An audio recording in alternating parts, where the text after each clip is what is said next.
Pemilihan Kepala Daerah Kota Cimahi tahun 2024 di depan mata. Tugas kita sebagai warga negara adalah memilih pemimpin yang berkualitas untuk memimpin Kota Cimahi ini ke arah yang lebih baik.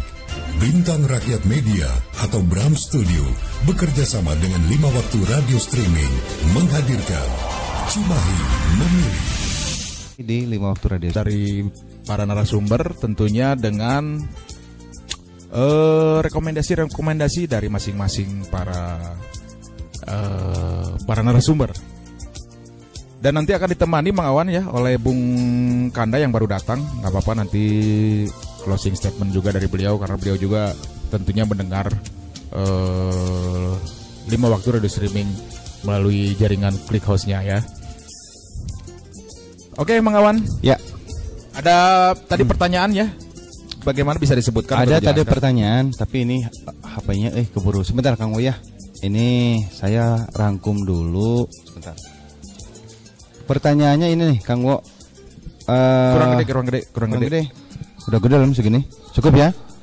Ya. Ini untuk mengurai permasalahan buruh. Solusi untuk meningkatkan kondisi kerja yang adil dan berkelanjutan itu gimana? Dan apa keuntungan buruh dengan pilkada? Ini dari udah pernah masuk ya? Nah, ini pertanyaan ini dari Kang Wawa. Nah, ini ex buruh ya. Jadi itu Kang. Nah, kemudian gimana tadi jelasin. Jadi gini, mengurai permasalahan buruh, solusi untuk meningkatkan kondisi kerja yang adil dan berkelanjutan itu gimana? Dan apa keuntungan buruh dengan pilkada? Itu Kang. Oke, Kang Wo udah? Ya. Nah, itu yang pertama. Yang keduanya ini Kang, pertanyaan Kang Rio gitu kalau nggak salah tadi ya, penyampaian Kang Rio. Kapitalisme telah menciptakan pembelahan pada status sosial antara kaum borjuis permodal dan proletariat pekerja yang memicu terjadinya kelas terancam. Nah, berupa perjuangan kelas pekerja melawan para pemilik modal dengan tujuan memperbaiki kehidupan secara ekonomi. Nah, ini pertanyaannya, untuk Cimahi sendiri, aturan apa yang bisa diterapkan pemimpin nanti terkait kapitalisme? Wih, berat kapitalisme tantangannya ini. Mudah-mudahan beliau juga mendengar ini para kandidat-kandidat kita ini. Ya. Itu Kang, enggak? Oke, satu lagi. Oh, langsung tiga-tiganya. Nah, yang satu lagi ini ideologi kapitalisme, Kang. Kapitalisme. Jadi ya, ideologi kapitalisme saat ini telah mendominasi tatanan ekonomi di dunia. Nah, tidak terkecuali untuk Indonesia. Dalam pandangan kapitalisme, kaum buruh merupakan suatu komponen produksi yang harus diminimalisir biayanya dengan tujuan tercapai keuntungan lebih besar. Ya. Pertanyaannya, bagi pejuang buruh, ideologi di Indonesia sendiri itu ideologi apa? Ya. Mangga. Oke, mau dijawab sama Pak Asep dulu mungkin? Mangga. Dipertegas tadi yang nomor awal, terutama Pak Awan tadi. Yang nomor awal? Nomor awal tuh di pertama itu mengurai permasalahan buruh. Solusi untuk meningkatkan kondisi kerja yang adil dan berkelanjutan itu gimana? Dan apa keuntungan buruh dengan pilkada? Oh ya, keuntungan buruh. Udah itu aja tadi. Boleh. Siapa yang mau jawab nih? Pasep dulu, Pasep. Oke, terima kasih lah ya buat pertanyaannya. Keren-keren nih pertanyaan anak. Ini yang pertama orang Garut Pak sebenarnya. Oh, di Garut mana? Ada orang Garut dia. Tapi terima kasih lah sekali lagi. Dalam kondisi seperti apa tadi tuh ya? Saya sih kurang nangkep lah ya pertanyaannya, tapi dengan bahasanya yang cukup bagus gitu. Yang pasti bahwa korelasi peningkatan kesejahteraan buruh dengan pilkada hari ini tadi sebetulnya saya sudah coba sampaikan lah ya, kenapa buruh akhirnya harus terjun di dalam konteks politik praktis hari ini, khususnya di Cimahi dengan adanya ruang pilkada ini. Justru inilah upaya yang akan kita lakukan. Upaya yang akan kita lakukan dalam rangka meningkatkan kesejahteraan buruh. Tadi sudah disampaikan lah ya tentang kesejahteraan buruhnya sendiri oleh Kang Yayan. Sebetulnya simpelnya gitu kan, tentang kesejahteraan buruh ini adalah bagaimana si buruh ini akan mampu memenuhi kebutuhan kalorinya. Hanya itu aja toh sebetulnya. Kebutuhan kalori yang dibutuhkan itu bagi buruh laki-laki itu 2.500, sementara buruh perempuan 2.100, hanya itu. Sementara hari ini gitu kan, hari ini dong yang terjadi, mau kebutuhan kalorinya terpenuhi gimana gitu kan, makan Indomie deui midog deui kan gitu kan. Artinya nah disitulah sebetulnya kita nggak muluk-muluk bener. Yang tadi disampaikan Kang ya, kita nggak muluk-muluk, kita juga tahu lah buruh tanpa pengusaha pun tidak akan bisa bekerja, begitupun sebaliknya pengusaha tanpa buruh pun dia tidak akan bisa berusaha kan kayak gitu. Nah korelasinya dengan konteks pilkada hari ini, justru kita ingin mengejawantakan apa arti demokrasi yang sebetulnya. Jadi tidak hanya buruh ini dijadikan alat komoditi aja gitu kan bagi para calon ataupun kandidat dari pilkada ini. Biasanya kan seperti tadi juga disampaikan bahwa buruh ini hanya dimanfaatkan suaranya saja. Hari ini tuh kita nggak mau lagi seperti itu. Bahkan ya saya pernah berstatement, apabila memang itu akan terjadi lagi, lebih baik kita boykot saja pemilu ini. Pilkada ini kita akan boykot gitu kan. Kalau memang tidak ada yang mau gitu kan kontrak akhirat gitu dengan buruh gitu kan. Tatkala memang tadi peningkatan kesejahteraan ini tidak menjadi satu satu komitmen lah ya, satu komitmen dari para kandidat. Itu yang pertama ya, artinya korelasinya di situ sih. Kenapa kita harus makanya kita harus terlibat di dalam pilkada ini untuk meningkatkan kesejahteraan buruh. Terus yang ya sistemnya, artinya ya kalau sistem kapitalis ini ya memang hari ini kita sedang memang dalam dalam konteks sistem kapitalis gitu.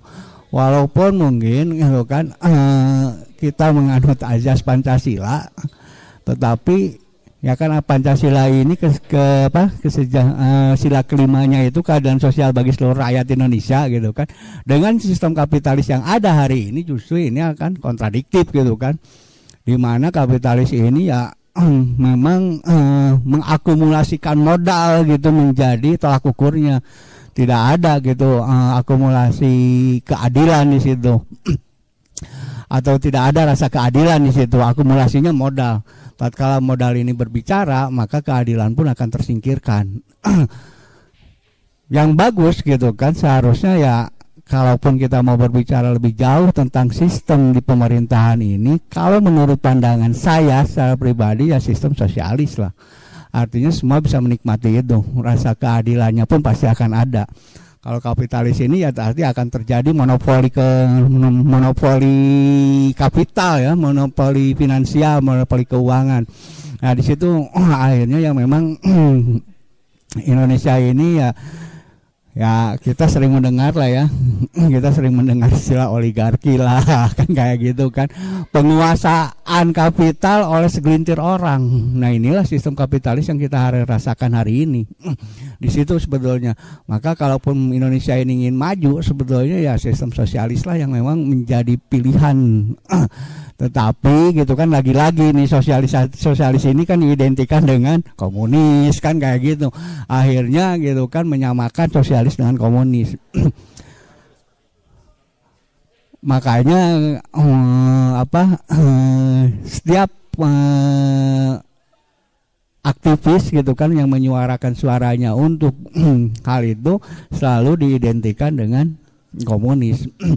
Ya karena kepentingan sistem lah ya, kepentingan sistem yang memang yang sudah di grand sign lah gitu oleh sistem kapitalis hari ini. Jadi tidak boleh muncul lah yang namanya ide-ide seperti itu bahwa rakyat ya harus mengikuti apa yang menjadi keinginan penguasa hari ini. Itu mungkin yang bisa saya sampaikan gitu terkait dengan hal seperti itu. Justru ya kembali lagi lah ya, kemampuan rakyat gitu untuk memahami kondisi ini khususnya lah ya di Kota Cimahi, kita tidak akan ngomongin sistem kapitalis atau sosialis dan segala macam lah. Kemampuan rakyat masyarakat Kota Cimahi inilah yang sebetulnya yang hari ini gitu kan bisa memanfaatkan lagi momen pilkada hari ini. Jangan lagi momen pilkada ini membuat pesimis masyarakat Kota Cimahi. Justru kita harus bangkit gitu dengan pilkada hari ini untuk memulai perubahan yang baru dengan kondisi yang baru juga. Artinya seperti itu sih. Terima kasih. Oke, mungkin Kang Rio tadi juga disebutnya. Mawan, pertanyaan buat Kang Rio tadi yang nomor 2 ya? Iya Kang, pertanyaannya ini Kang, nomor 2 tadi kapitalis, barusan yang nomor 2 Kang. Jadi kapitalisme telah menciptakan pembelahan pada status sosial antara kaum borjuis ya pemodal dan proletariat atau pekerja yang memicu terjadinya kelas teranjal berupa perjuangan kelas pekerja melawan para pemilik modal dengan tujuan memperbaiki kehidupan secara ekonomi. Pertanyaannya untuk Cimahi sendiri, aturan apa yang bisa diterapkan pemimpin nanti? Tadi ya balik lagi ya, ke aturan ya, itu. Karena Kang Rio juga salah satu advokat ya. Atau mungkin yang nomor pertama kayaknya ya, terkait masalah ideologi kayaknya Kang. Silakan Bung Rio. Izin saya menyampaikan ya. Kalaupun begini, kalaupun ada salah kata nanti tolong dikoreksi bersama saja ya. Begini, kalau berbicara sistem kapitalis di sini ya, jelas kita tidak setuju gitu. Karena ya tadi yang dibicarakan ketika berbicara kapitalis itu siapa yang punya modal dia yang berkuasa seperti itu kan. Makanya kita coba menghilangkan sistem itu. Karena kalau kita berbicara aturan yang memang kapitalis itu sampai kapanpun tidak akan mendukung kepada yang namanya tadi itu kaum buruh. Akan selalu di bawah kaum buruh itu, seperti itu. Makanya aturan apa yang memang nanti akan menguntungkan kaum buruh gitu kan? Yang jelas seperti ini. Yang kita harapkan untuk pilkada Cimahi sekarang itu yang jelas itu kita tidak berbicara itu mau kapitalis, nasionalis ataupun sosialis dan lain-lain lah. Yang jelas begini, harus ada kesinambungan antara pengusaha dan buruh. Tidak akan ada buruh kalau tidak ada pengusaha. Dan pengusaha pun tidak akan ada kalau tidak ada buruh, seperti itu. Pabrik-pabrik di Cimahi tidak akan berdiri kalau tidak ada buruhnya, seperti itu. Nah makanya kami ingin pilkada Cimahi ini untuk calon ataupun nanti wali kota terpilih itu bisa menggerakkan pengusaha itu agar bisa memperhatikan kaum buruh. Ya salah satunya perhatikan kehidupannya gitu kan. Minimal kalaupun gaji kaum buruh itu misalkan ya tidak bisa ditaikan oleh peraturan daerah, minimal perhatikan dengan peraturan-peraturan yang memang untuk menunjang ke pendidikan dan lain-lain seperti itu. Jadi kami pun di sini tidak berbicara masalah upah juga gitu kan. Karena kalau berbicara upah ya kembali lagi. Kalau yang bekerjanya hanya 1 orang sedangkan kebutuhan 4 orang anak sekolah itu jelas tidak akan tertutupi. Nah makanya dengan aturan-aturan seperti apa seperti jadi kita di sini tidak terfokus juga dengan aturan-aturan yang memang hanya untuk buruh seperti itu. Kita dukung juga aturan yang memang menguntungkan untuk buruh. Salah satunya ya, kalaupun ada kaum buruh atau pekerja yang memang memiliki nilai penghasilan dan pengeluaran itu tidak seimbang, makanya harus didukung dengan aturan yang lain seperti itu. Ya kita pahami bersama ya bahwa aturan sekarang yang memang gimana ya, tidak jelas gitu kan, tidak jelas ya, mungkin karena memang aturan sekarang ini kita lihat ya mau aturan ke buruh, masalah upah pun kenaikannya kecil. Kita pun tidak tahu kebutuhannya seperti apa di bawah. Pemerintah yang tahunya hanya menaikkan upah skalanya itu ya berdasarkan skala mereka, bukan berdasarkan skala ya keperluan ya KHL tadi seperti itu. Jadi tolonglah diperhatikannya itu seperti itu mungkin. Jadi kita tidak berbicara masalah aturan kapitalis di sini ya. Aturan yang memang menguntungkan untuk buruh ya itu yang kita harapkan kepada pilkada atau calon ataupun nanti wali kota terpilih seperti itu mungkin ya. Sayudin, mungkin ada yang mau disampaikan? Terkait ya ini sangat menarik sekali ya terkait kapitalis ini karena sebenarnya terkait ekonomi kapitalisme ini kan memang sengaja diterapkan oleh pemerintah. Ya tadi yang disampaikan Kang Rio, pembuat regulasi-regulasi yang notabene adalah anggota DPR ini kan kebanyakan pengusaha semua. Itu kan pengusaha semua, banyaklah pengusaha semua. Artinya kan itu diciptakan juga oleh eksekutif dan juga legislatif kan seperti itu. Supaya ya artinya kan kalau kapitalis ini kan keuntungan pribadi yang dibesarkan kan gitu. Karena kepentingan buruh dengan pengusaha itu sampai kapanpun itu tidak akan sama, gitu kan?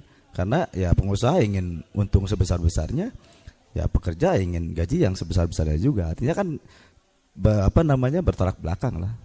Nah, terus terkait kemitraan juga. Nah sekarang mindset pengusaha memandang pekerja ini adalah aset. Kalau saya itu tidak kurang sepakat kalau pekerja itu dipandang aset. Itu salah satu ekonomi kapitalis juga kan gitu. Kalau saya lebih sepakat pekerja dengan pengusaha adalah mitra dalam artian kerjasama gitu kan, bukan aset. Kalau aset berarti kita disamakan dengan mesin, bahkan kita bukan mesin gitu kan, kita manusia. Artinya kan memang sistem kapitalisme ini memang sengaja diciptakan. Kalau flashback ke belakang itu dulu ada yang namanya MEA, Masyarakat Ekonomi Asia. Itu pasar bebas. Itu diciptakan juga oleh Asia kan gitu. Itu salah satunya ekonomi kapitalis kalau menurut saya. Nah, berbicara keuntungan, apa sih untungnya buruh mendukung wali kota? Ya jelas bagi kami punya kepentingan.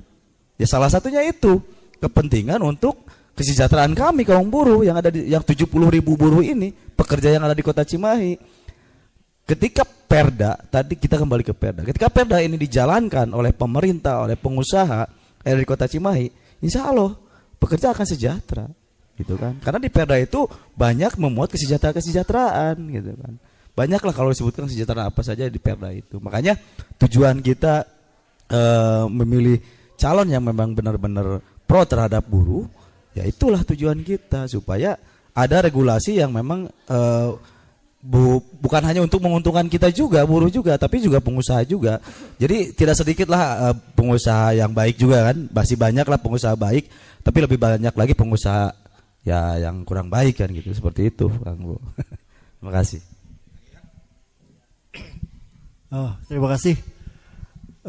Menyertai yang pertanyaan pertama tadi, yang korelasinya pilkada dengan itu, sebenarnya salah satu cita-cita kita adalah penyadaran kelas pekerja, Kang. Bahasanya terlalu keren ya. Kalau penyadaran kelas pekerja itu maksudnya adalah kita ingin supaya masyarakat itu tidak abai terhadap politik.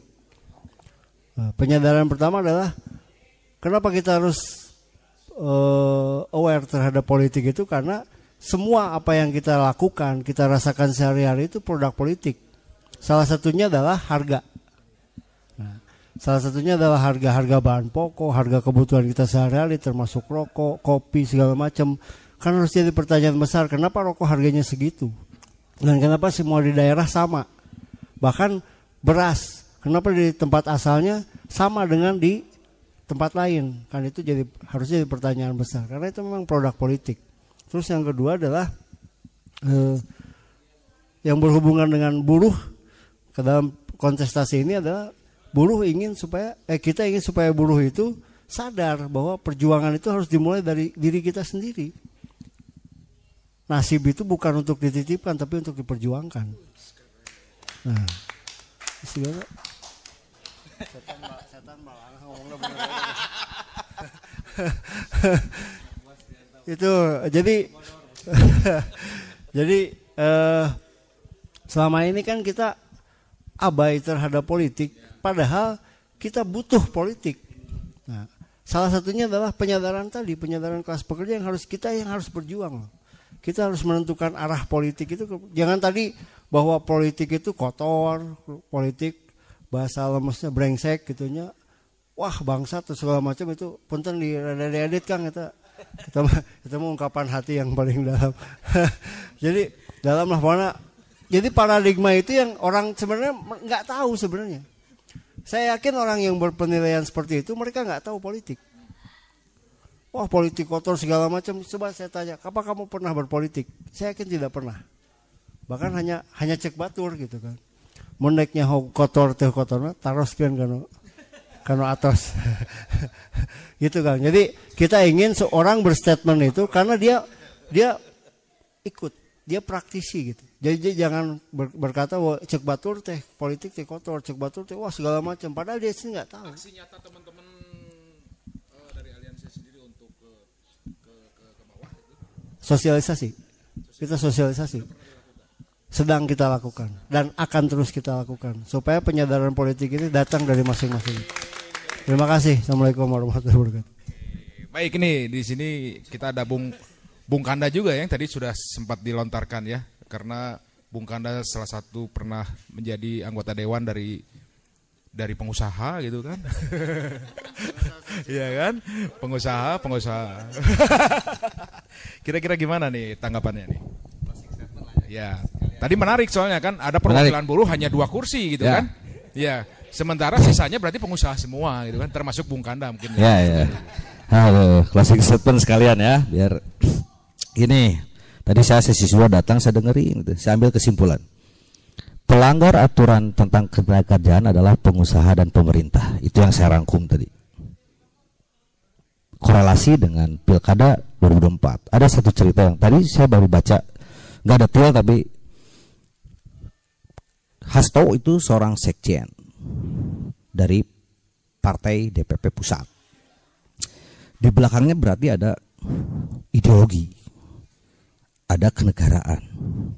Statement seorang sekjen pasti sudah melalui analisa.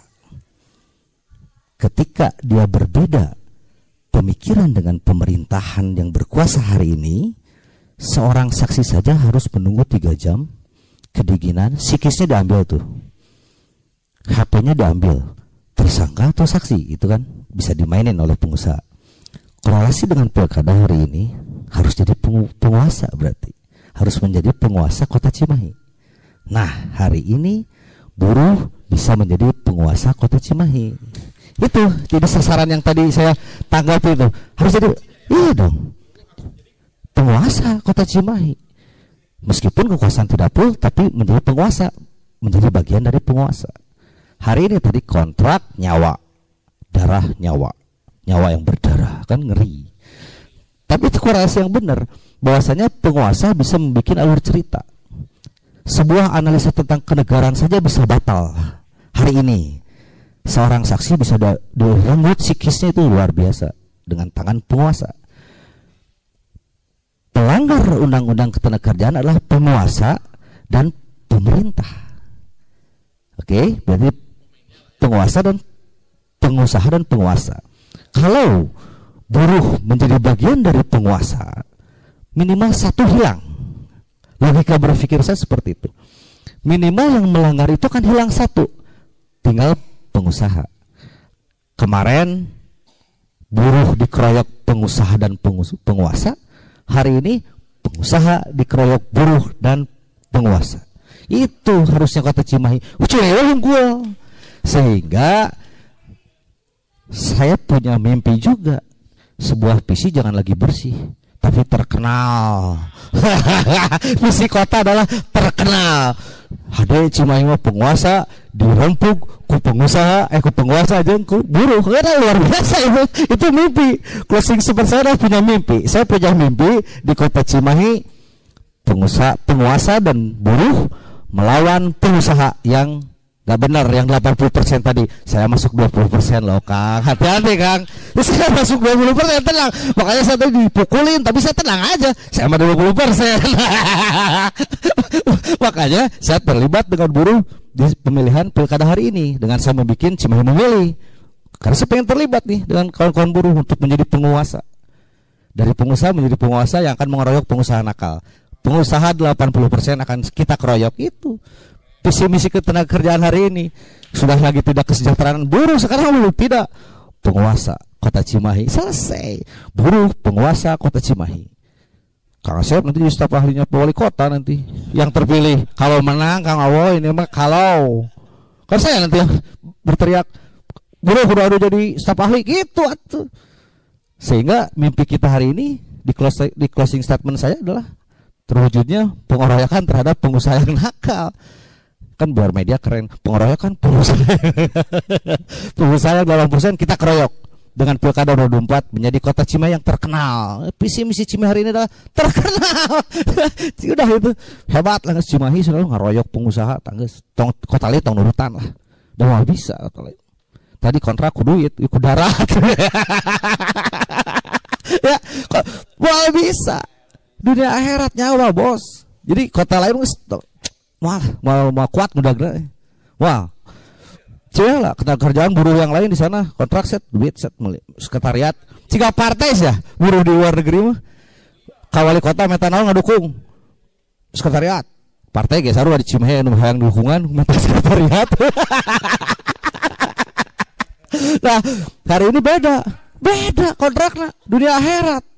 Itu kan statement dunia akhirat, berarti harus bagian dari kalau menang harus ada di gedung putih dong. Kita chat gedung hijau. Karena calonnya warnanya hijau. Feeling saya tadi kalau mendengarkan ini hijau kayaknya ini kalau bukan hijau ngoral lah gitu. Nah, iya kita chat aja ya gedung hijau. Udah buruh di dunia tah. Guys gitu. Mimpi saya itu mah ya. Boleh Kang lu bermimpi ya. Boleh sehingga Cimahi terkenal buruhnya mengeroyok pengusaha nakal dengan penguasa. Karena penguasa yang benar mah nanti kepala dinasnya benar juga kayak nu WA deui mah eta ngomong ke kepala dinas. Tunggu dulu lah kayak deui. Bahaya. Ya udah closing sama saya seperti itu. Mau lanjut mau. Oke, Pak Asep mungkin closingnya. Tadi disampaikan Bung Kanda juga luar biasa ya. Wah pokoknya keren. Keroyok pengusaha nakal. Ya, sepakat sih ya. Statementnya sangat sepakat sih bahwa buruh memang harus berkuasa. Memang salah satu tujuan, saya silakanlah baca di anggaran dasar anggaran rumah tangga Serikat Buruh Serikat Pekerja, buruh harus berkuasa. Buruh berkuasa, rakyat sejahtera. Itu. Buruh berkuasa, rakyat sejahtera. Itu yakinkan itu di benak kita masing-masing. Nah, tetapi kan untuk mengarah ke sana itu ya sulit gitu kan, banyak proses yang harus kita lalui. Para aktivis-aktivis yang lama pun gitu kan, ada yang hilang, ada yang nggak kembali gitu kan, ada yang memang benar-benar gitu kan dimatikan. Itulah proses-prosesnya sampai akhirnya hari ini kita bisa berbicara lantang di minimalnya gitu kan, di BRAM ini kita bisa menyuarakan suara kita. Itu pun adalah upaya-upaya. Tetapi saya juga yakin bahwa tidak ada yang tidak mungkin. Sehingga saya berpesan sih lah ya buat kawan-kawan buruh dan para aktivis buruh khususnya di kota Cimahi ini, yuk kekuatan buruh itu kuat loh, banyak loh. Tadi Kang Syahudin sudah bilang buruh di Cimahi sekarang tinggal 70.000 ya, tinggal 70.000 itu dari 120.000 karena habis masa COVID kemarin. 70.000 ini adalah kekuatan. Contoh lah ya, nah, ini sudah menjadi rahasia umum lah ya. Asep Nandang ini salah satu calon kandidat independen. Dia cukup mampu mengumpulkan KTP dengan surat pernyataan 40.000. Masa buruh nggak sanggup gitu kan? Hanya untuk ke arah sana. Kalau kita berbicara buruh harus berkuasa ya. Buruh kalau harus berkuasa ya memang setidak-tidaknya itu yang harus kita lalui hari ini. Karena kita nggak, kalau kita berpartai kan jelas lah kita akan menjadi bagian dari partai itu. Dan kawan-kawan tahu sendiri lah ya. bagian dari partai politik itu seperti apa.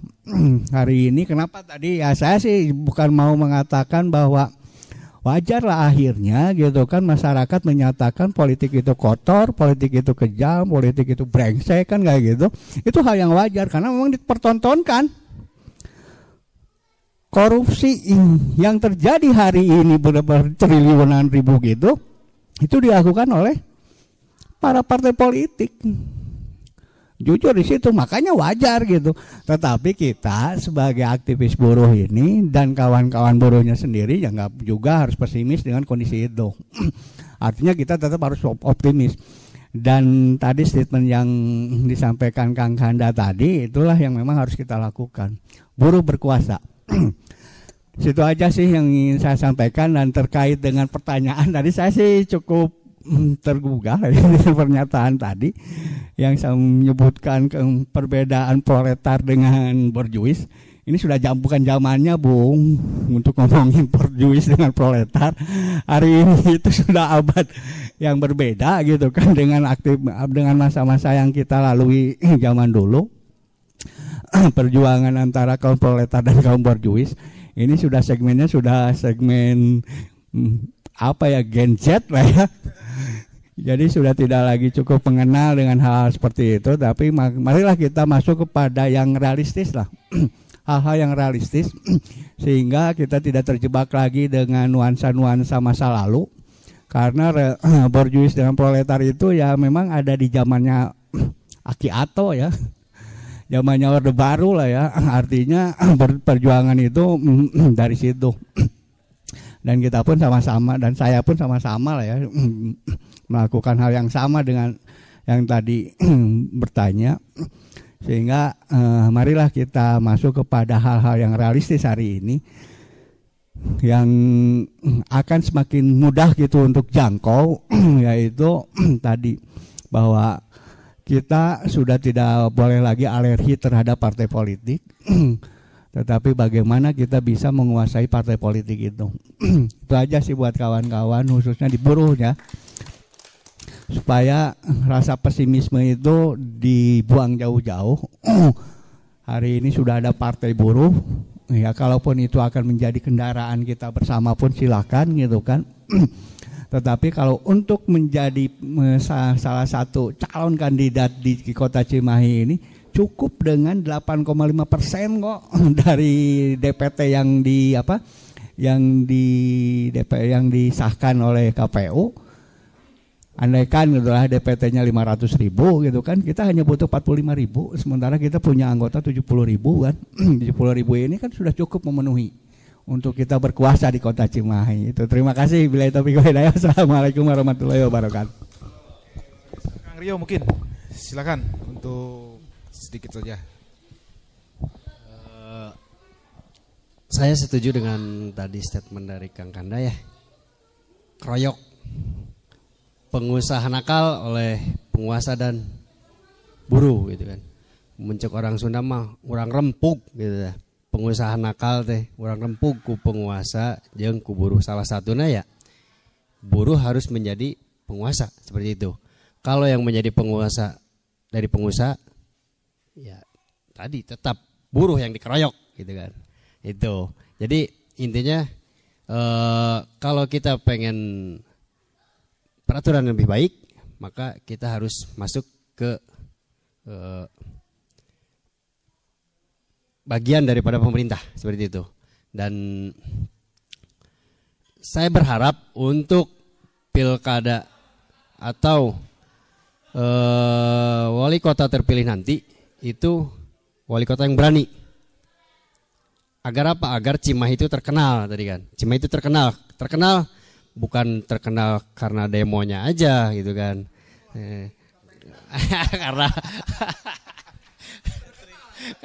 karena hat-trick KPK bukan.